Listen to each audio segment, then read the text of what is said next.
بسم اللہ الرحمن الرحیم۔ آج ہم انشاءاللہ غسل سے متعلق کچھ احکام پڑھیں گے، چونکہ ہمارے ابھی طہارت کا ہی باب چل رہا ہے۔ غسل کب فرض ہوتا ہے اور غسل کا طریقہ کیا ہے؟ رسول اللہ صلی اللہ علیہ وسلم نے فرمایا ان اللہ لا یستحی من الحق، اللہ تعالی حق بات کو بیان کرنے سے حیا نہیں کرتے۔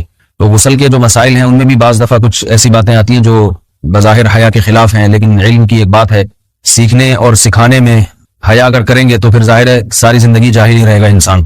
اور غسل کے مسائل سیکھنا اس لیے ضروری ہے کہ غسل جب فرض ہوتا ہے تو جب تک مکمل غسل نہ ہو آپ کی نماز ادا نہیں ہوتی۔ رسول اللہ صلی اللہ علیہ وسلم نے فرمایا الماء من الماء، حدیث ہے کہ غسل فرض ہوتا ہے خواہش نفس کے ساتھ جسم سے منی خارج ہونے سے۔ مرد پہ غسل کب فرض ہوگا؟ جب اس کے جسم سے شہوت کے ساتھ منی خارج ہو۔ منی بالکل سفید رنگ کی چیز ہے، ایک ہوتی ہے مزی۔ شہوت پیدا ہونے سے اگر کسی کے مرد یا عورت کے صرف رطوبت خارج ہونا شروع ہو گئی اس سے غسل فرض نہیں ہوتا۔ جب تک مکمل شہوت پوری نہیں ہو جاتی اور مادہ منویہ خارج نہیں ہو جاتا، چاہے احتلام کی صورت میں ہو یا کسی بھی طرح سے ہو۔ مردوں کے ساتھ چونکہ یہ بہت زیادہ ہوتا ہے نائٹ فال کی صورت میں، مردوں پر غسل کی یہ صورت بہت زیادہ فرض ہوتی ہے۔ جیسے ہی بلوغت ہوتی ہے تو احتلام شروع ہو جاتا ہے، ہفتے میں 1 دفعہ 2 دفعہ 3 دفعہ، بعض نوجوانوں کو روزانہ بھی 2 دفعہ ہوتا ہے، جبکہ خواتین میں یہ والے غسل کی صورت بہت ہی کم ہوتی ہے کہ ان کو نائٹ فال ہو یا اس طرح سے غسل فرض ہو۔ ہزاروں میں کسی ایک عورت کے ساتھ ایسا ہوتا ہے۔ ایک صورت تو یہ ہے غسل فرض ہونے کی۔ دوسری صورت کیا ہے کہ جب انسان اپنی زوجہ کے ساتھ ملاپ کرے اور انٹرکورس ہو جائے، چاہے اس صورت میں ڈسچارج دونوں میں سے کوئی ہو یا نہ ہو، لیکن دونوں پہ غسل فرض ہو جائے گا، مرد پہ بھی اور عورت پہ بھی۔ یہ تو مردوں کے غسل کے فرض ہونے کا ہے۔ مردوں کے غسل میں ایک چیز یہ بھی ہے کہ اگر آپ نے رات کو نیند کی اور صبح آپ اٹھے اور آپ نے کپڑوں پہ نشان دیکھا، اب آپ کو یہ پتہ نہیں چل رہا کہ یہ منی کا نشان ہے یا مزی کا ہے، تو بھی آپ پر غسل کرنا فرض ہے۔ یہی سمجھا جائے گا کہ یہ آپ خواب میں ڈسچارج ہوئے ہیں۔ عورت پر جو غسل فرض ہوتا ہے ایک اور صورت میں ہوتا ہے کہ جب خواتین کو ایام آنا بند ہو جاتے ہیں، حیض یا نفاس سے جب پاک ہو جائیں تو بھی ان پہ غسل فرض ہے۔ یہ تو غسل کی فرضیت سے متعلق احکام تھے۔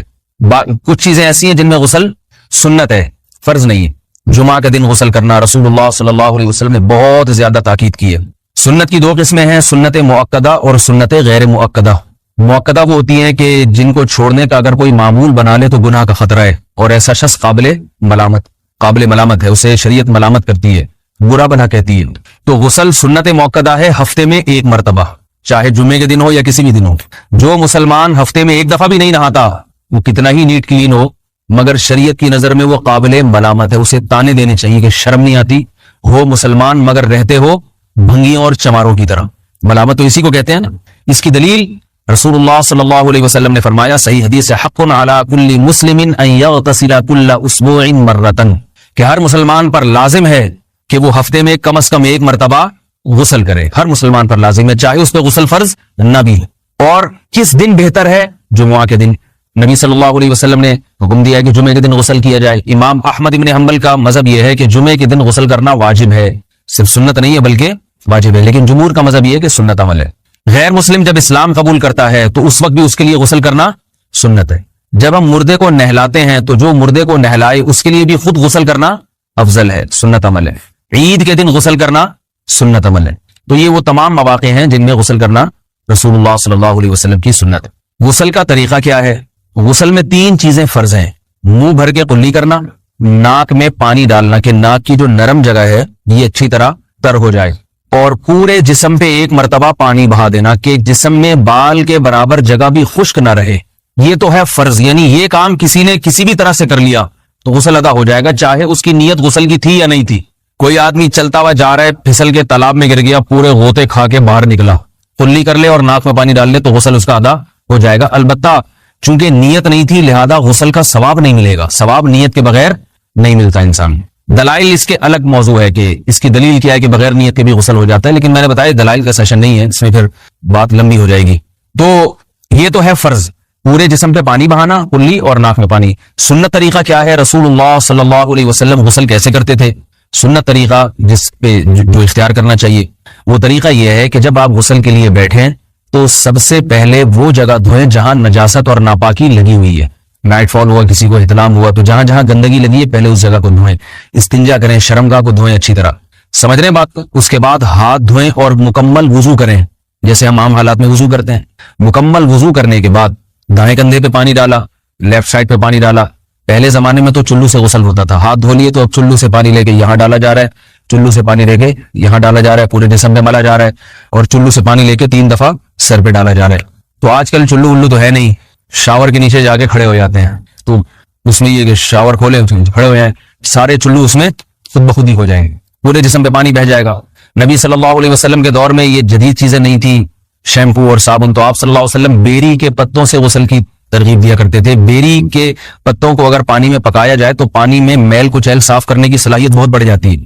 ہمارے زمانے میں اس تکلف کی ضرورت نہیں ہے، صابن ملتے ہیں، اس سے نہایا کریں، بہرحال کہنے کا مقصد یہ آپ لوگوں سے، تو یہ سنت طریقے سے غسل ہو جائے گا آپ کا۔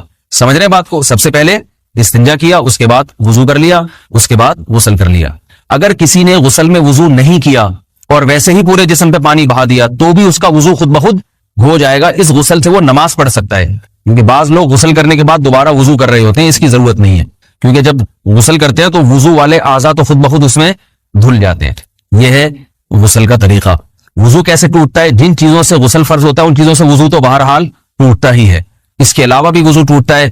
اس سے پچھلے لیکچر میں نے کچھ تفصیل بتائی تھی کہ نجاست جسم سے کہیں سے بھی خارج ہو جائے یا نجاست نکل کے بہہ پڑے، اگر قضائے حاجت کی جگہوں سے نجاست خارج ہوئی ہے تو نظر بھی آ جائے وضو ٹوٹ جائے گا، اور قضائے حاجت کے علاوہ جگہوں سے اگر نجاست خارج ہوئی ہے، خون وغیرہ ہے جیسے، تو جب تک نکل کے بہے گا نہیں تو اس وقت تک وضو نہیں ٹوٹے گا۔ سمجھنے بات کو؟ وضو کا طریقہ کیا ہے؟ سب سے پہلے دونوں ہاتھوں کو دھویا جائے، 3 دفعہ کلی کی جائے، مسواک کی جائے، 3 دفعہ ناک میں پانی ڈالا جائے، پھر پورے چہرے کو، پیشانی یہ جو ہے جہاں سے پیشانی ہماری شروع ہو رہی ہے اور تھوڑی کے نیچے تھوڑی جہاں ختم ہو رہی ہے، اور ایک کان کی لو سے دوسرے کان کی لو تک 4 اعضاء ہیں وضو میں دھونا فرض ہیں۔ 1 چہرہ، نمبر 2 بازو، نمبر 3 سر کا مسا، چوتھائی سر، اور نمبر 4 پاؤں کو دھونا۔ اس کی دلیل قرآن مجید کی مشہور آیت ہے فَاغْسِلُوا وُجُوهَكُمْ وَأَيْدِيَكُمْ إِلَى الْمَرَافِقِ۔ اللہ فرماتے ہیں ایمان والو، جب نماز کا ارادہ ہو تو اپنے چہروں کو اور اپنے ہاتھوں کو دھو، سر کا مسا کرو اور پاؤں کو ٹخنوں سمیت دھو۔ دھونے کا حکم ہے قرآن مجید میں۔ البتہ سر کے بارے میں یہ نہیں ہے پورے سر کا مسا کرو، بلکہ آ رہا ہے وَامْسَحُوا بِرُؤُوسِكُمْ، با کا لفظ ہے، با آتی ہے تبعیض کے لیے کہ سر کے بعض حصے کا مسا۔ اب بعض حصے کا قرآن حدیث میں کہیں تذکرہ نہیں ہے، تو اس میں فقہاء کرام کے اجتہادات ہیں۔ امام شافعی فرماتے ہیں تھوڑا سا بھی ٹچ کر لیا سر کو ہو جائے گا، امام ابو حنیفہ فرماتے ہیں نہیں، کم از کم 1/4 کا ہونا ضروری ہے۔ سب کے اپنے اپنے دلائل ہیں، ان دلائل میں نہیں جاتا۔ فقہ حنفی کو جو فالو کرنے والے ہیں تو ان کو چاہیے کم از کم 1/4 سر کا مسا، یہ فرض ہونے کے لیے ضروری، مگر سنت کیا ہے؟ پورے سر کا مسا۔ نبی صلی اللہ علیہ وسلم دونوں ہاتھوں کو بھگو کے پورے سر کا مسا کرتے تھے ایسے۔ سمجھ رہے بات کو؟ اور مسا کے جو یہ ٹیکنیکل طریقے ہیں کہ آپ یوں پہلے انگلی بنائیں، پھر یوں لے کر جائیں، پھر یوں گھما کے لائیں، پھر یوں، یہ ٹیکنیکل طریقے حدیث سے ثابت نہیں۔ مسا کا طریقہ کیا ہے؟ بھیگا ہوا ہاتھ لے کے ایسے پورے سر کو ہو گیا۔ پھر حدیث میں یہ بھی ہے کہ یوں لے جاؤ اور یہ بھی ہے کہ 2 واپس بھی لے کر آؤ، دونوں طرح سے ثابت۔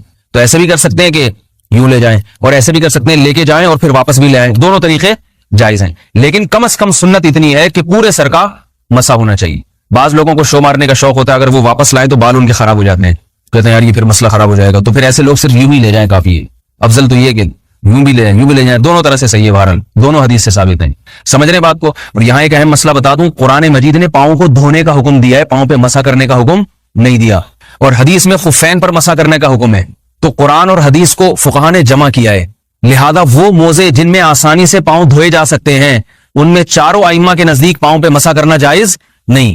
سعودی عرب میں جو بعض سلفی حضرات اور یہاں ہمارے ہاں بھی اہل حدیث حضرات نے عام موضوع پر بھی جو مسا کی ایک روایت ڈال دی ہے، اسلاف میں، تابعین، تبع تابعین میں اور چاروں ائمہ کے مذاہب میں اس کا ثبوت نہیں ملتا۔ اگر اسلاف میں کوئی قائل بھی ہے تو ایک شاذ قول، اکا دکا قول ملتا ہے، ورنہ یہ ائمہ اربعہ کے مذہب کے خلاف ہے، اور جو احادیث جو نقل ہوتی ہیں صحیح سند کے ساتھ ان کے بھی خلاف اور قرآن کی آیت کے بھی خلاف ہے۔ اس لیے کسی نے عام ساکس پہ اگر مسا کر لیا، جو عام طور پہ آفس پہن کے جاتے ہیں لوگ، اس میں تو پاؤں، آپ اگر ساکس کو پانی کے نیچے رکھیں پورا پاؤں دھل جائے گا آرام سے، تو وہاں کیا ہو رہا ہے کہ قرآن مجید کے حکم کی مخالفت لازم آ رہی ہے، آپ پاؤں دھو نہیں رہے، تو اس لیے ہم یہ سمجھتے ہیں کہ اس صورت میں نماز ادا نہیں ہوگی۔ سعودی عرب میں بعض سلفی حضرات نماز پڑھاتے ہیں، وہ ایسے ہی کرتے ہیں کہ عام ساکس پہ مسا کر کے نماز پڑھا لیتے ہیں، تو فتویٰ اسی پر ہے کہ ان کی اگر کسی کو یقین ہے کہ اس نے عام ساکس پہ مسا کر کے نماز پڑھائی ہے تو اس کے پیچھے نماز ادا نہیں ہوگی، کیونکہ قرآن کے مطابق اس کا وضو ہوا ہی نہیں ہے۔ صدیوں تک کوئی بھی اس قول کا قائل نہیں رہا ہے کہ عام ساکس پہ بھی مسا ہو جاتا ہے۔ یہ ابن تیمیہ رحمہ اللہ تعالیٰ 7ویں صدی میں اس کے قائل تھے، اور تابعین میں اکا دکا قول ملتے ہیں اس کے، لیکن شاذ قول ہیں، مرجوح قول ہیں جن پر امت نے فتویٰ نہیں دیا، اور اب سعودی عرب میں بعض سلفی حضرات اس کے قائل ہیں۔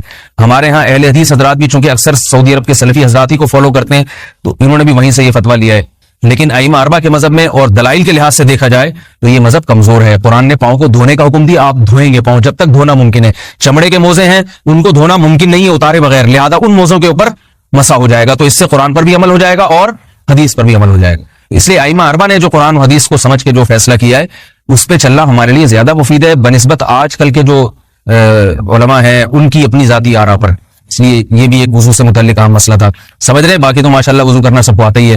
اور وضو کے بعد دعا کیا ہے؟ کلمہ شہادت, اشہد ان لا الہ الا اللہ وحدہ لا شریک لہ اشہد ان محمدا عبدہ ورسولہ اللہم اجعلنی من التوابین واجعلنی من المتطہرین. اے اللہ تو مجھے بار بار توبہ کرنے والوں میں شامل کر دے اور بار بار پاکیزہ رہنے والوں میں شامل کر دے. توبہ اس لیے کہ میں نے ظاہری طہارت تو حاصل کر لی, مجھے روحانی طہارت بھی عطا کر دے. اگر میں نے گناہ کیے ہوں تو مجھے ان سے بھی توبہ کی توفیق عطا فرما لے تاکہ اس لحاظ سے بھی میرا وضو ہو جائے, اس لحاظ سے بھی میں پاک ہو جاؤں.